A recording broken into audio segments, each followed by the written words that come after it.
নমস্কার বন্ধুরা, আমি বনানী। আমার চ্যানেলের নাম বনানী ইনসাইড আউট। সেই চ্যানেল থেকে আজকের একটা ছোট্ট ব্লগ আপনাদের সামনে নিয়ে চলে আসলাম। তা সেই ব্লগে আপনাদের সবাইকে স্বাগত জানাই। আজ হলো শনিবার, 21 তারিখ সেপ্টেম্বরের।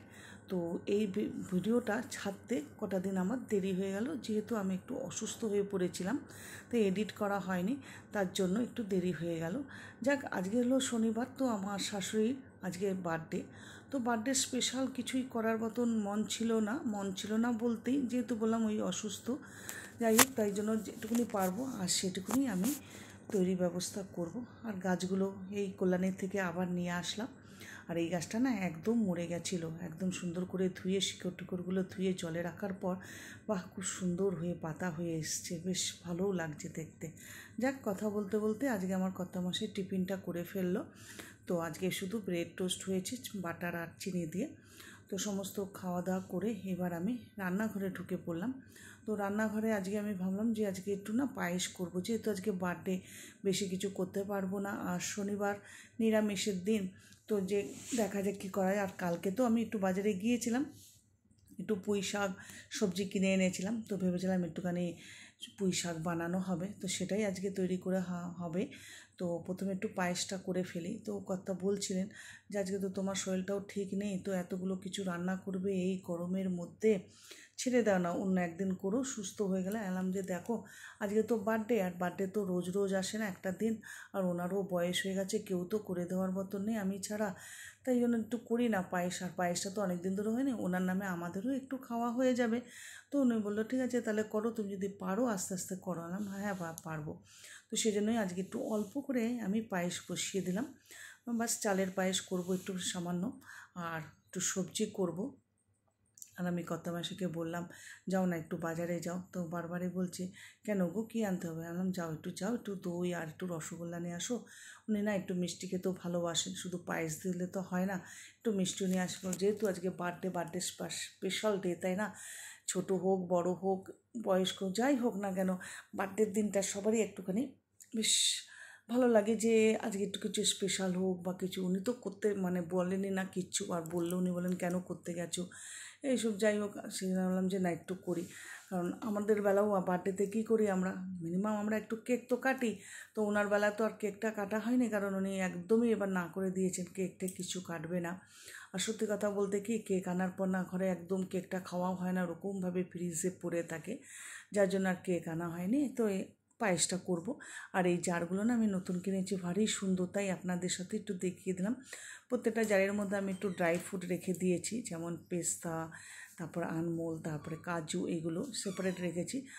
সেপারেট রেখে ওই জায়গাটা তুলে রেখে দিয়েছি, কারণ ওটা সেফটি, আর হাত থেকে পড়লেই এগুলি ভেঙে যাবে জারগুলো, যার জন্য একটুখানি শখের জিনিস তো, তাই জন্য একটু সেফ করে একদম ওই উপরে তুলে রেখে দিয়েছি। এবারে পায়েসটা তো বসিয়ে দিয়েছি, আর একদিকে আমি কুকারে বসিয়ে দেবো একটু ডালটা, বসিয়ে দিয়ে এই ঘরে চলে আসলাম। তো কর্তামশাইকে বললাম সমস্ত সবজিগুলো না আমাকে এই ঘরে একটু এগিয়ে দাও, কারণ রান্নাঘরে দাঁড়িয়ে দাঁড়িয়ে এই গরমে এত সবজি কাটা যাবে না। তো যাই হোক, আমি সেই জন্য বেডরুমে সমস্ত সবজি নিয়ে চলে আসলাম বসে বসে কাটার জন্য, বেশ একটুখানি হাওয়াটাও লাগবে, তাড়াতাড়ি কাটাও হয়ে যাবে সবজিগুলো। তো পুঁই শাকটা আমি একটুখানি বেগুন দিয়ে, আলু দিয়ে, মিষ্টি কুমড়ো দিয়ে বানাবো। তো 3টে সবজি দিতে নিয়ে আমি মার কাছে সবসময় শুনতাম যে কোনো তরকারি রান্না করো না কেন 3 রকমের সবজি দেবে না, দেওয়ার চেষ্টা করবে সবসময় 4 রকমের, কিছু না থাকলেও অন্তত কোনো কিছু, যেমন আমরা কোনো কিছুর একটা পাতা খাই, যে কোনো শাকের একটা পাতা একটু ছিঁড়ে এনে ঢেলে দেবে। সেজন্য আমি কী করলাম, পটল ছিল তো পটলটা দিয়ে দিলাম। আমি জানি না পটল দেয় কিনা, কারণ পুঁই শাকটাও বলতে গেলে আমি প্রথম, কারণ ব্যাঙ্গালোরে থাকাকালীন একটা দিনে তো ছুটি পেতাম, রবিবার, আর সেই দিনটা সারাদিন ঘরের কাজ করতে করতে কেটে যেত, তখন আর শাক সবজি রান্না মাইন্ডেই থাকতো না, শুধু মনে হতো একরকম একটু তরকারি করে খেয়ে একটু রেস্ট নিই। সেজন্য আর ওসব শাক পাতা রান্না হতো না, খুব কম হতো। তো এখানে আসার পর আমাদের যে কাজের একজন রেখেছিলাম উনি করতেন, তো ওনার হাতে অনেকবার আমরা পুঁই শাক খেয়েছি। তো এবার বললাম না আমি করি, দেখেছিলাম তো একদম ইজি রান্না করাটা, তাই জন্য আমি একটু পটলও দিয়ে দিলাম। তো সমস্ত কাটাকুটি হয়ে গেল, রান্নাঘরে এসে গেলাম। আগেই তো বললাম পায়েসের সাথে ডালটাও সিদ্ধ বসেছিলাম, তো ডালটাও ভারী সুন্দর হয়ে গেছে, বাস ফোড়ন টোড়ন দিয়ে ডালটাও আমার কমপ্লিট, ওইদিকে আমার পায়েসটাও হয়ে এসেছে। তো সমস্ত কিছু ডাইনিং টেবিলের উপরে রেখে এবার আমি পুঁই শাকটা করব। তো পুঁই শাকটা করার আগে কিছুটা একটু বড়ি ভেজে তুলে রেখে দিলাম। উফ, বড়ি বলতে আমার কর্তার তো জিভে জল চলে আসে, বড়ি দেখলেই হলো। ভেজে উঠলেই বলে প্লেটে রাখলেই আমাকে একটা দুটো দাও তো একটু খাই, মানে ছোটো বাচ্চাদের মতন না করতে থাকে। যাই হোক, তো করা যাওয়ার পর এবার সমস্ত সবজিগুলো আমি না এক এক করে ভাজলাম না, যেহেতু একটু দেরিও হয়ে যাচ্ছে আর হাতের অবস্থাটা খুব একটা সুবিধের নয়, সেই জন্য বেশিক্ষণ মানে দাঁড়িয়ে থেকে কাজ করাটা অসম্ভব হচ্ছিল। সেই জন্য সমস্ত সবজিগুলো পাঁচফোড়ন দিয়ে একসাথেই সব ভেজে ফেললাম। তবে একটা একটা করে ভেজে সুন্দর করে তুললে ভালো হয়। যাই হোক, আমি ওই একসাথেই সব করে ফেললাম বড়ি টড়ি দিয়ে সুন্দর করে। আর এদিকে একটা মানে মিষ্টি কুমড়ো ভাজবো, ব্যাটারটা তৈরি করছি। আমরা তো আলুর এরকম করে বানিয়ে খাই, তো ওই মিষ্টি কুমড়ো দেখতেই আজ একটু মিষ্টি কুমড়ো ভাজবে, ডাল দিয়ে ভালো হয়। তো আমি ভেবেছিলাম একটু আলু ভাজবো, তো মিষ্টি কুমড়ো বলছে, তো ঠিক আছে চলো আজ তোমার কথাটাই রাখা যাক। তো মিষ্টি কুমড়োই আজকে ভাজবো। তো এদিকে পুঁই শাকটা বেশ নাড়াচাড়া দিয়ে বয়েলও হয়ে আসছে সুন্দর। ওই জলের মধ্যেই মানে বানানো হবে, এক্সট্রা কোনো জল দেওয়া হয়নি। তো বেশ সুন্দর তৈরি হয়ে গেছে, দেখতেও ভারী সুন্দর লাগছে আর বেশ সুন্দর গন্ধও ছেড়েছে। যাই হয়ে গেল, এবার আমি বড়াটা ভাজবো। তো মিষ্টি কুমড়োর বড়া, তো ব্যাটারটা একটু পাতলা হয়ে গেছে, যাক কোনো ব্যাপার না। তো ভাজছি যখন তখনই মনে হচ্ছে যে বেশ একটু দেখতে বেশ ভালো লাগছে আর কড়মড়া হচ্ছে, বেশ ক্রাঞ্চি হয়েছে। তো প্রথমেই বানিয়ে একটা কর্তাকে দিয়ে দিলাম, খেয়ে বললো বাহ সুন্দর ক্রাঞ্চি হয়েছে। তো সমস্ত সবজি হয়েছে, দেখতেই পাচ্ছেন আমি ডাল বানিয়েছি, একটু পায়েস আর পুঁই শাকের রাবড়া আর কুমড়ো ভাজা, বাস হয়ে গেল। এবারে রান্নাঘরটা ফটাফট পরিষ্কার করে ফেলবো, কারণ 2টোর ওপরে বেজে গেছে, শাশুড়িকে খেতে দিতে হবে, ওনাকে 2টো থেকে 2:30টার মধ্যে খেতে দিতে হয়।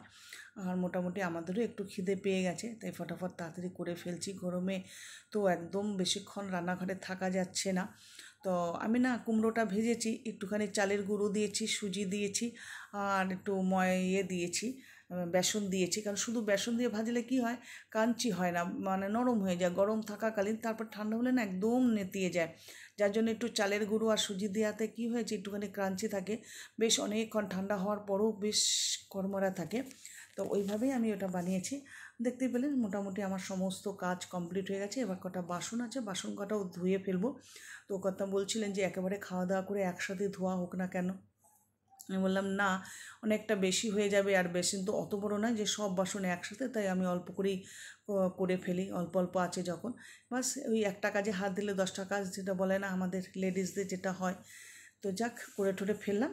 এবার আমার শাশুড়ি মায়ের খাবারের থালি রেডি করে ফেলেছি, একটু রসগোল্লা, দই, পুঁই শাক, পায়েস, ভাত আর ডাল আর বড়া ভাজা দিয়ে দিলাম। শাশুড়ি মা জানেন না যে আমি এত কিছু তৈরি করেছি, তো দেখি ওনার মুখের হাসিটা। শুভ দুপুর বন্ধুরা, এবার আমরা দুপুরবেলা খেতে বসে যাবো সবাই। বসে পড়েছি খেতে। লাঞ্চ খেতে খেতে একটুখানি গল্প আপনাদের সাথে করে নিই। আজ আমার শাশুড়ি মায়ের তো জন্মদিন, শুধু সকালবেলায় বলা হয়েছে। তো জন্মদিনে কি করব কিছু ভেবে পাচ্ছিলাম না। তো আজ যেহেতু শনিবার, আমরা নিরামিষ খাই, তো নিরামিষের উপরেই সমস্ত কিছু রান্না করেছি। তবে বেশি কিছু করতে পারিনি, কারণ প্রচণ্ড গরম, টু মাছ গরম, কারণ রান্নাঘরে থাকা যাচ্ছে না, মানে রান্না করা যাচ্ছে না, খুব গরম। যাই হোক, একদম ফেভারিট, মানে খুব ভালোবাসে আমার কর্তা এই পুঁই শাক, মানে ডাঁটা জাতীয় সব জিনিসই। তো পুঁই শাক করেছি পাঁচমেশালির তরকারি দিয়ে, যেটাকে আমরা পুঁই শাকের ঘ্যাট বলি, সেটা তৈরি করেছি বড়ি দিয়ে। আর নিরামিষ ডাল করেছি, একটু হিং ফোড়ন দিয়ে, জিরে ফোড়ন দিয়ে একটু নতুন টাইপের করতে নিয়েছিলাম। তো খেয়ে শাশুড়িমা বললেন যে খেয়ে খুব সুন্দর হয়েছে। আর এটা মিষ্টি কুমড়োর পকোড়া, এটা বানিয়েছি। আর একটু অল্প করে একটু দই মিষ্টি আনিয়েছিলাম, ওনাকে দিয়ে যেটুকুনি ভেজেছে সেটুকুনি নিয়ে বসলাম। তো উনি খেয়ে অলরেডি বলে দিয়েছে প্রত্যেকটা খাবার খুব সুন্দর হয়েছে। এই লাস্ট আমরা বসলাম। তো বন্ধুদের, আপনাদের সবাইকে বলতে চাই, সাথে থাকুন, আরও এগিয়ে নিয়ে চলুন, অনেক অনেক ভালোবাসা দিন, বড়রা আমাকে আশীর্বাদ করুন যাতে আমি আর একটু এগিয়ে যেতে পারি। আর আনসাবস্ক্রাইব ফ্রেন্ডরা একটু সাবস্ক্রাইব করো, পাশে থেকো, বেল আইকন ক্লিক করে দাও, নোটিফিকেশান যাবে। অনেকে নোটিফিকেশানের জন্য বেল আইকন ক্লিক করে না, ওকে নো প্রবলেম, বাট একটা সাবস্ক্রাইব অবশ্যই করবে। তো আজকের দুপুরের লাঞ্চ নিয়ে আজ আমার ভিডিওটা এখানেই আমি সমাপ্ত করলাম। তো সবাই এই গরমের মধ্যে কেয়ারফুল থাকবেন, সুস্থ থাকবেন, ভালো থাকবেন। টাটা, আবার কাল দেখা হবে আপনাদের সাথে এই বনানী ইনসাইড আউটের চ্যানেলের একটা ছোট্ট ব্লগ নিয়ে। আজকে এখানে রাখুন, টাটা।